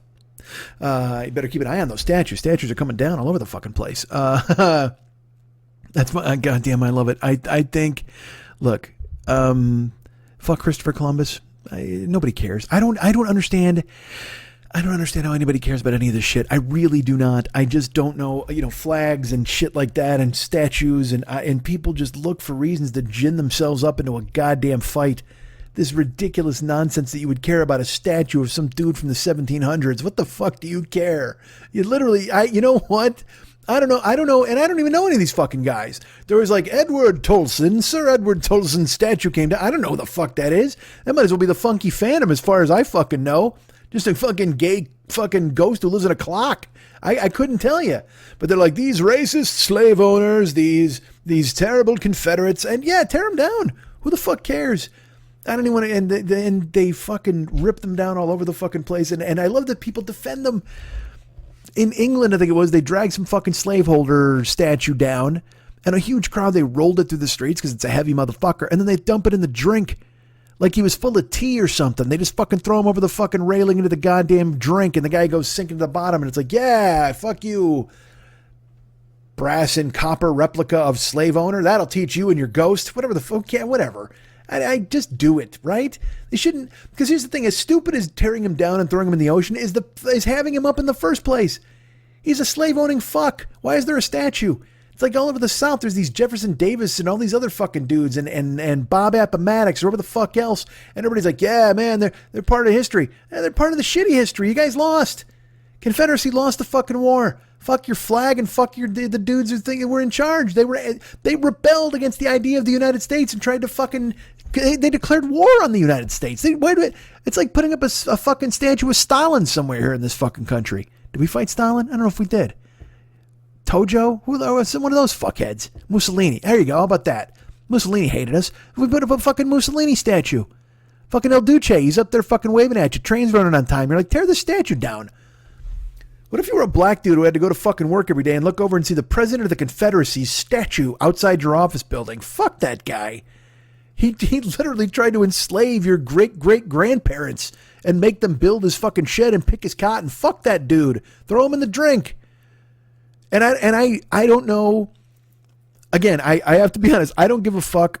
I understand completely why people are tearing them down and throwing them away. It's cathartic and it makes sense and they shouldn't be up in the first fucking place. But also I don't, whatever. I don't, like I said, I don't care about flags. I don't care about statues. So tear them all the fuck down. What I love is when they always say stuff like, oh, what if it was a statue of George Washington? Would you feel the same? Yeah, I don't give a fuck. It's not my statue. Tear it the fuck down. What if it was Mike Schmidt, the baseball player's statue outside of the baseball park? So what? I don't give a fuck. I have photos of it. I was there. I took a picture with it. We're done. I don't ever need that statue to exist anymore. Did Mike Schmidt own slaves? God, I hope not. Boy, that would change my whole attitude about that guy. I'll tell you what. And look, I don't idolize him as a person. I like him as a ball player, certainly. But then they throw these fucking statues. So in England, they throw this fucking statue in the water. And everybody's like, and there was much rejoicing. Yay. And then the next day, like 8 white dudes are like, oh, I'll tell you what, let's go get that statue out the fucking water because we love that guy. You don't love Sir Edward Tolson, whoever the fuck his name is. You're just being a contrary asshole. Unless you're thinking of selling the fucking statue on eBay, what the fuck are you doing? And then they're just, they got all that bad ink and they're trying to form a human chain into the water to pull the fucking statue up. It's like, dude, that thing you saw, like it took a crowd of people to roll the fucking thing down the street. There's 6 fucking dudes here. You don't have enough for pickup basketball, you fuckheads, and you're going to pull a statue out of the goddamn ocean? Idiots. And also, what are you planning on doing? Are you going to weld it back up? Why? Because Sir fucking Reginald made you a cucumber sandwich sometime? I mean, what the fuck, man? Who cares about statues and flags and any of this shit? But they do. All right, you can't pull out our statue. We're going to get it out of the water, right? Yeah, bleeding jacks. We're going to put it out here, fucking fuck bags. We're going to pull the statue out a bit. We're going to put it back up because Simon Tolson did a lot for this country. What do you fucking think? Oh, my God. Yeah, he did nothing for this country. He bought slaves. What did he do? Build a house? And also this dumb shit in Washington where the mayor of Washington D.C. is like, ha, we now have named the road outside the White House Black Lives Matter Road. All right, cool. And we painted it on the street Black Lives Matter. Good. Will you defund the police? No. What? The fuck are you doing with street signs and paint? This is why I'm saying it's just so stupid. It's all dumb. It's all dumb. It's like all those fucking dumb things, the statue in the water, the guy's trying to save it, the fucking paint and the street signs, and it's like, the funniest thing about Black Lives Matter Boulevard or whatever the fuck it is the fact that by the White House, and if Trump ever has to like drive on it, and they got to say, how do I get out of here? He's like, oh, we go up Black Lives Matter Boulevard and take a left, and he's just like, oh, that was Geneva Street. Whatever the fuck. He's all pissed. He's so mad. That's kind of funny. That's just trolling him just as much as he's trolling people by putting these fucking rallies in these fucking cities. But that's the thing, is that's what we've devolved to. Everybody's dunking on everybody, and everybody's trolling, and I bitched about this over and over, and Jesus Christ, I am so old. I need to go create an adventure, right? I got to go to Machu and maybe even Pichu and fucking climb it and do some business. Do something. Tell you guys a fucking story. Because I sat and I thought, and I mean, there's a couple of stories, and there's a couple I don't want to fucking tell, you know, and I'm like, fuck. But I guess I don't know. But I mean, but also at the same time, this is the shit that's happening, and the world is changing. I think the world is changing, right? You know, he would ask about that, Fearful Jesuit. This is the worst plug of all time. Sorry, dude. So Fearful Jesuit hasn't even gotten to the race relations yet. I'm waiting for that show to come up. He's still got his Coronavirus 2 episode, which is filled with Trump's dumb voice talking about hydroxy, whatever the fuck. And you're just like, just idiot. And he, you know, he goes on and on about there's a clip from the Dark Crystal. There are so many stupid people out there, and they are so calmly stupid and so confident that they're not stupid. And there's a phrase, I don't know if I mentioned it last week, there's a phrase is used called, he said it's a kaleidoscope of refracted stupid. And yes, there's no doubt, no fucking doubt. It's such a drag, man. And then he just, you know, he gets to the heart of it and tears it apart, and he should, and good for him. There's 2 different coronavirus episodes you can get in the Apple Podcast Store, or the iTunes Store, whatever they're calling it these days. And, you know, you can go ahead and download it and listen to all the episodes, but listen to the 2 most recent ones if you want. They're quick hitters. I think they're like $1 each. They're like an hour each. And then he's moving on, and he's going to be dealing with political stuff the rest of the year. It's, let's put it this way. It's a really good time to be in the conspiracy theory debunking business. And our man, Fearful Jesuit, is at the vanguard of it with the Paranoid Strain podcast, which is available right now in the iTunes Store or the Apple Podcast Store. Go ahead and leave a review, if you would, in the store. Mention me, say you've learned about the show through me and my nonsense, and then I'll he'll think that I'm great. Thank you, Jesuit. Please think that I'm great. Please make him think that I'm great, if you would. If not, there'll be mandatory vaccination and microchipping for all of you. That's right. He talks about that in the episode as well. So please go ahead and download the Paranoid Strain podcast. You can write him a note as well. theparanoidstrain@gmail.com. theparanoidstrain@gmail.com. Reach out to our buddy Fearful Jesuit. He's got a Facebook page now. I believe it's facebook.com/theparanoidstrain. Or just put in the Paranoid Strain on Facebook. It'll come up. You'll go there and join like-minded people and dissect all of these fucking numbskulls that are out there getting it done poorly. But they're out there, and eventually you will all come under the fucking scalpel of the goddamn Fearful Jesuit, and he will carve you up on his goddamn show. So check it out. Download it today. The Paranoid Strain podcast, starring Fearful Jesuit and Danny Unicorn, available now in the iTunes Store or wherever you get your podcasts. That might be a lie, but go look for it. Why not? Put it in the search bar. The fuck? Am I going to do everything for you guys? Cameo exists. As I've mentioned, all of the money I make for Cameo in June will be going to, it depends on how much I make. If I don't get a giant amount, I might just give it to one charity. Might just give it to the Black Lives Matter charity. But if it's a decent amount, maybe I'll divide it up again between 2 or 3. I want to make. I'm going to give an amount that makes a difference. You know what I mean? So I don't want to divvy it up to give $10 to everybody. So we'll figure it out. But at the end of the month, you'll have an accounting. I will tell you that I've already done one Cameo, and I have another one on deck. So we've got 2. That's 2 for the month of June. So that's $30 big going to charity or charities. Who knows what will happen the rest of the month? We'll see what happens. But thank you for everybody who's thought of me for Cameo. You can download it on your phone, Cameo, get it in the App Store, whatever you use. Also, it's bookcameo.com. If you want to just use the web and do that kind of thing, you can find it there. And that'd be great, wouldn't it? Of course it would. Go to MikeSchmidtComedy.com. go to the merchandise page, and there's an Amazon link there. Why don't you click on that? That'd be cool. Click on the Amazon link, and you're going to go shopping anyway. Look, you're going to be fucking doing stuff at Amazon anyway. Don't pretend you're not. We all got to give Jeff Bezos some pocket lint. We got to give him a couple of bucks. Got to give him $5, $10, whatever he needs. And then I get a taste of that. I don't know why we're giving him money. When was the last time Jeff Bezos handled cash? Let me ask you that.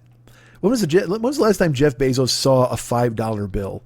Really, even a $20 bill. Does he have a money clip with just like, literally, he should have a money clip with just a note in it that says, "Fuck you, I'm Jeff Bezos." Whenever anybody asks him to pay for something, he'd be like, "Oh, okay, hold on a second." Reach in, fish out the money clip and go, "Oh, check this out. Fuck you, I'm Jeff Bezos." Just walk away. Take everything you want. Do whatever you need to do. But I don't have that kind of power. So I need you to go ahead and go to the merchandise page at MikeSchmidtComedy.com. Click on the Amazon link and go do all your shopping, all the best shopping that you could possibly do. Yawning, I don't mean to, and I apologize, but go do that shopping and bring me with you. And then I get a taste. Take me with you, and I will get some stuff done. I'll get a taste of the gig, and I appreciate you thinking of me. That's perfect. Thank you. So that's Amazon. That's Cameo. Oh, Twitch. I got a Twitch channel. Let's talk about that real quick. The Twitch channel exists, twitch.tv/the40year-old-boy. I'm on there playing games all the time. I will tell you this. We've been playing Jackbox puzzle games for a while. But there's a game called The Last of Us 2 that comes out this week, and I'm going to be buying that and playing it the day it comes out. So, as you know, I played The Last of Us before. It was very affecting. I found it to be a very moving game.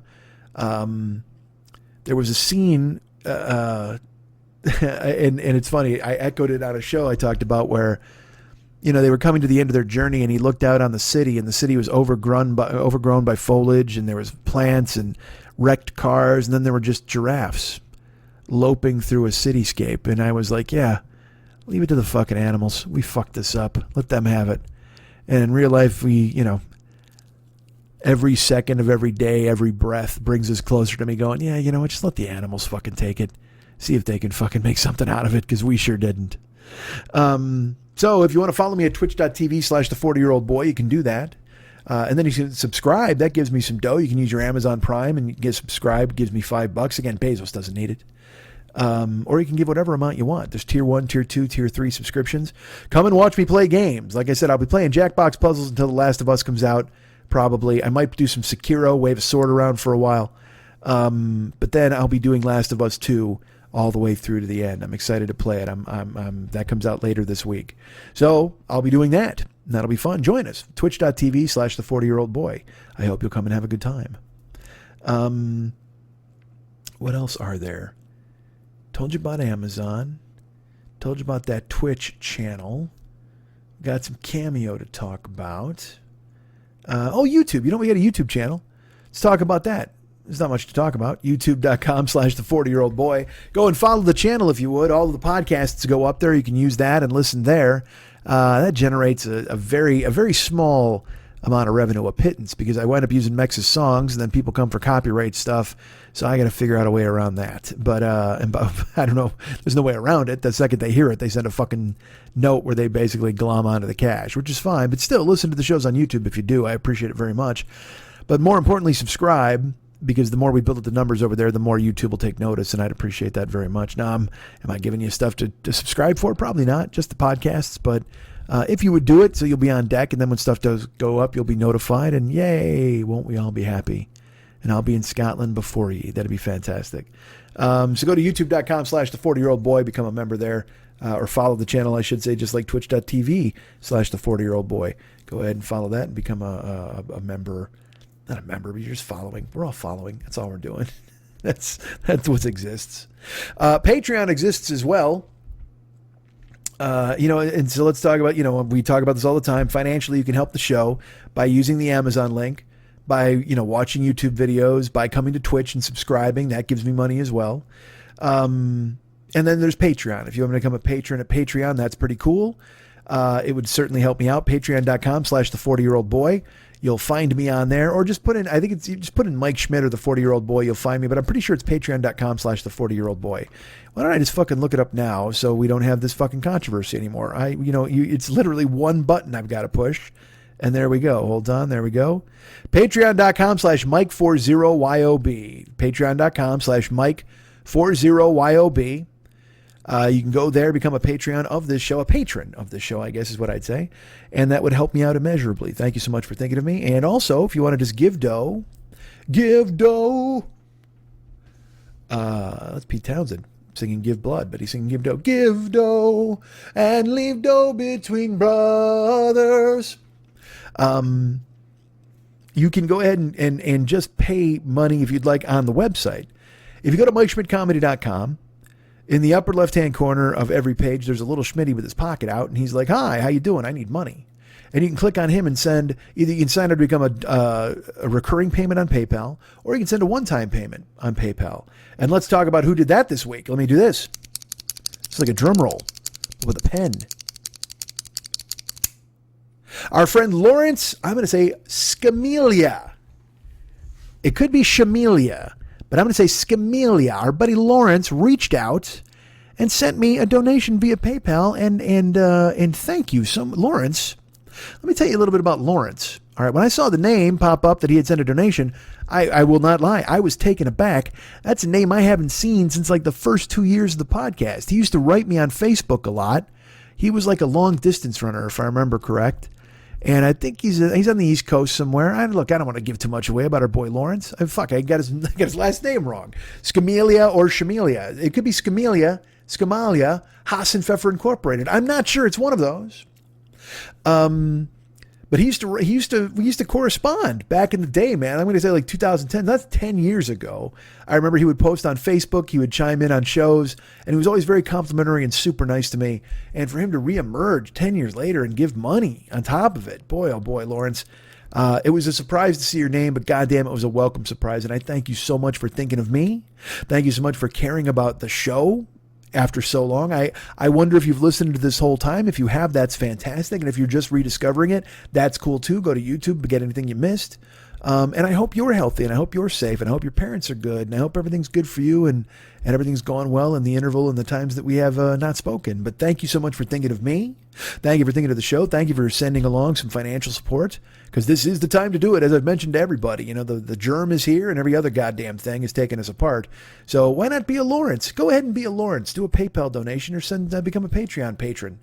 All of that works out great. Thank you so much. And Lawrence, thank you for thinking of me and for staying with the show as long as you have, or rediscovering, like I said, or you might hate the fucking show, but you just went, you know what? I remember that dude. And he was pretty cool 10 years ago. Well, I haven't changed. I'm still the same fucking guy. Still need money. So thanks, man, for sending it that my way. And I appreciate it very much. You're cool to think of me. Thank you. And it's amazing to me that people listen as long as they do, that people have been involved in this show forever. I've talked about it before. I have people who were 13, 14 years old who write me, and they're like, yeah, no, I listened to you in high school. I did this. Now they're, our friend Ash is having a baby. Ash, she's listened forever, and now she's having a kid, and it's like, God, good Christ. And I don't know if it's going to be Bomb Pop or Chinese Rick. I haven't answered her text because I'm that guy. She texted me, I think she texted me like 10 days ago, maybe even longer. And I've not answered. Look, if you have a text, this was the weekend I was going to answer all correspondence. Now, the works have been gummed up a little bit, but please know, if you've sent me a note, if you sent me an email, I've read it. If you sent me a text, I might not have read it yet. Because I don't open them on purpose, because I don't want to then leave you on red. You know what I mean? So it's terrible. It's a bad system. And same thing with Facebook, man.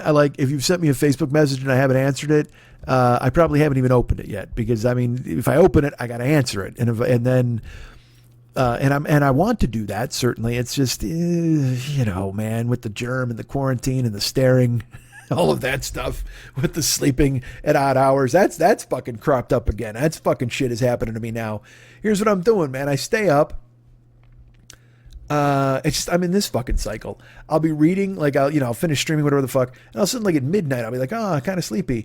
And then I'll fall asleep on the couch for 4 hours or 4.5 hours. And then it's 4:30, and I'm like, what am I going to do? Go to bed? Because I'm wide awake at that fucking point. So then I go online until 8 in the morning. And this has been going on now for 2 weeks, where it's just that fucking weird 3-hour nap in the middle of the night that keeps me up until 8. And it's, what are you doing, man? So I got to fix that. Because again, the real world's coming back. They're letting us back. Everybody's coming back. The germ is to be ignored. You know that. Nobody cares about the germ anymore. It's been put on the shelf. The germ is fine. We've defeated the germ, ladies and gentlemen. Have you heard? We've defeated it in Mortal Kombat. Pay no attention to those spikes that I talked about in Florida and Texas and California, which both Florida and Texas's governors are saying it's because they're testing more. That's my favorite thing of all time. Oh, no, we don't have any more cases. We're just testing more so we know about the cases. Oh, really? So you're telling me that for months you had more sick people that you were telling us. Oh, no. That's not. We haven't had any numbers until now. So we don't think anybody was sick until what, this week? You fucking liars. How dare you? Look, I don't have any trust in the history books in this fucking country to report any of this shit correctly going forward. I mean, in Texas, they write their own fucking symbols of history and shit. That Tulsa Wall Street thing I never fucking heard about until 3 years ago I learned about it. And it was like, what the fuck? God damn. We are taught the wrong fucking things all the time, man. All the fucking time. I think I actually used the phrase Bob Appomattox. I think I may have learned that in my high school. That's how it was. I was taught in social studies by Mr. Harvey about our good friend Bob Appomattox.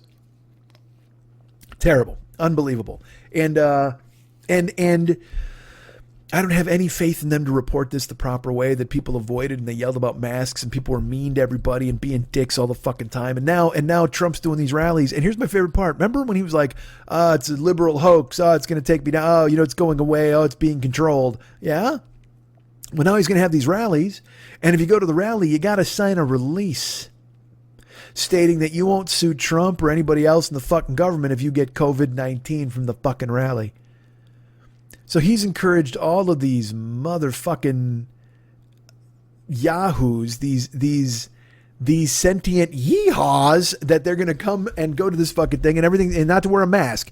No social distancing, no mask, pack the joint. I'm doing a rally. It's going to be fucking amazing. Oh, by the way, if you get sick and die, not my fault. Remember that germ I told you about to not worry about? We got to worry about it to the point where you literally have to commit your signature to a piece of paper telling us that you will not sue us in case you get fucking sick just because you wanted to watch my giant beaming orange fucking Teletubby sun face staring down at you from a podium and being mean to the blacks. You wanted to be in the room for that fucking special moment. And now you got to sign a piece of paper. So I hope, and look, we're all hoping that fucking germ runs rampant at these rallies and takes people the fuck out. Moms, dads, kids, parents, I don't give a fuck. You go to this thing without a mask and you cheer and you sweat on people and you yell and you hoop and holler at him talking about how much the press sucks and how much he's ruining this fucking country, and you go crazy for it. You deserve it.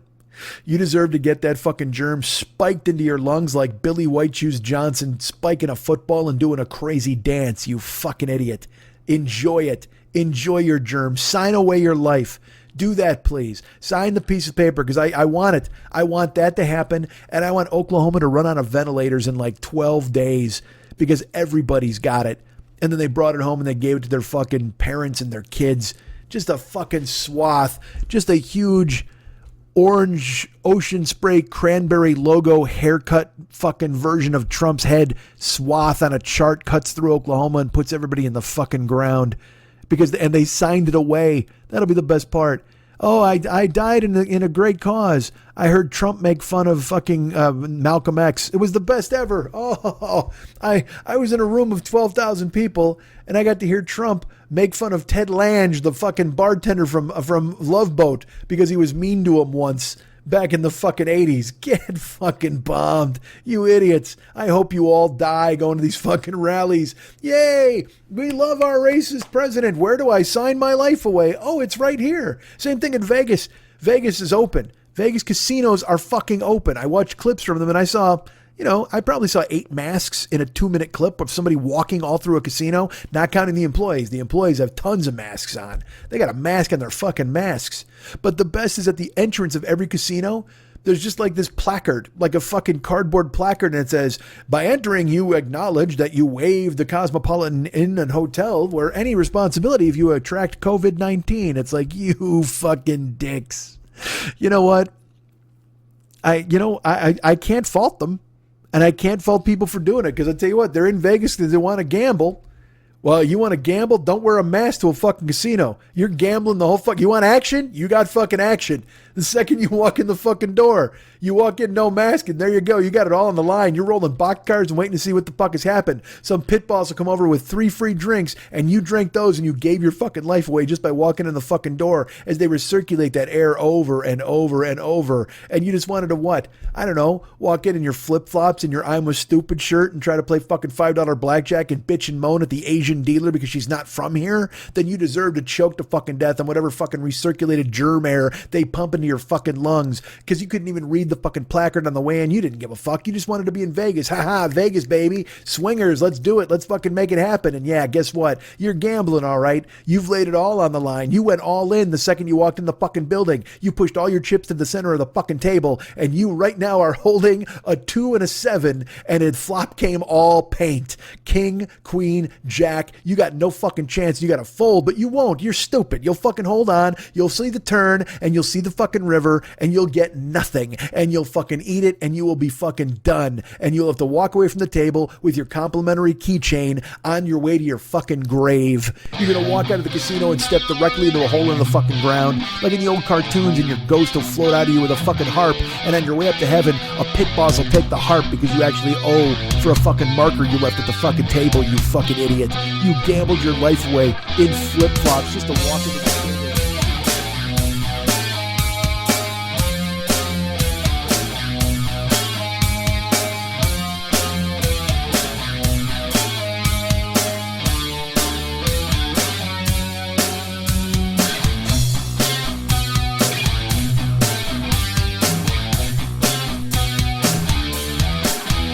If there's anything I like more than me, it's people who like me.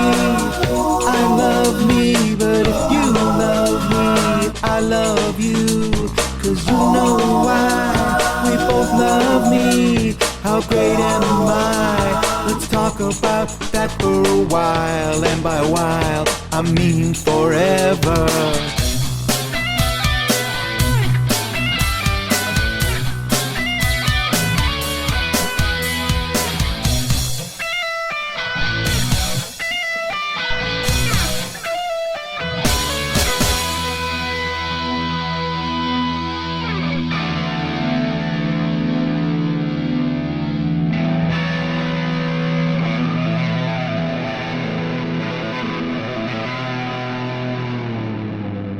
Charlie Doe Podcast.